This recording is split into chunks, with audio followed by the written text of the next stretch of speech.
Hello everyone, good morning. তো সকাল সকাল আজকে উঠে পড়েছি। সকাল বলতে গেলে এখন ওই 7টা সাড়ে 7টার মতন বাজে।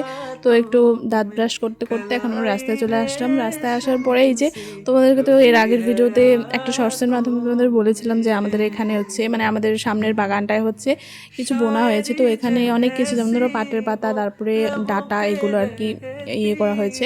তো তারপরে ওখান থেকে আমরা একটু রাস্তায় চলে আসলাম হাঁটতে হাঁটতে। তো এখন হচ্ছে বাড়ি আসলাম। বাড়ি আসার পরে আমি মুখ ধুয়ে নিয়ে তারপরে আমার ঘরে বিছনাটা উঠিয়ে নিচ্ছিলাম। দেন তারপরে আমি উঠাবো মা বাবার ঘরের বিছনাটা।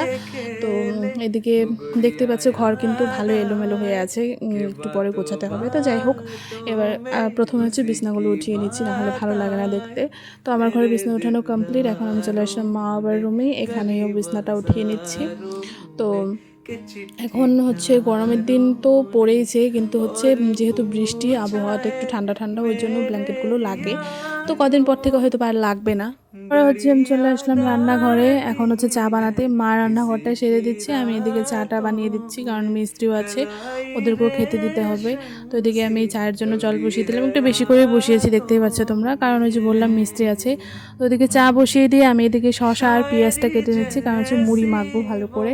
অনেক দিন থেকে সকালবেলা মুড়ি মাখা খাওয়া হয় না। সকালবেলা যেহেতু ভাতটাই বেশিরভাগ আজকাল খাওয়া হচ্ছে, কারণ মাও স্কুলে চলে যায়, আমাকেও আমি কলেজ যাই না বেশি, তবু আর কি কখনো কখনো যেতে হয়।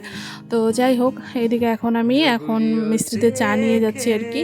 হয়ে গেছে। তো ব্লগটা কেমন লাগলো তোমরা কিন্তু অবশ্যই কমেন্ট করে জানাতে ভুলবে না। ভালো থেকো, টাটা।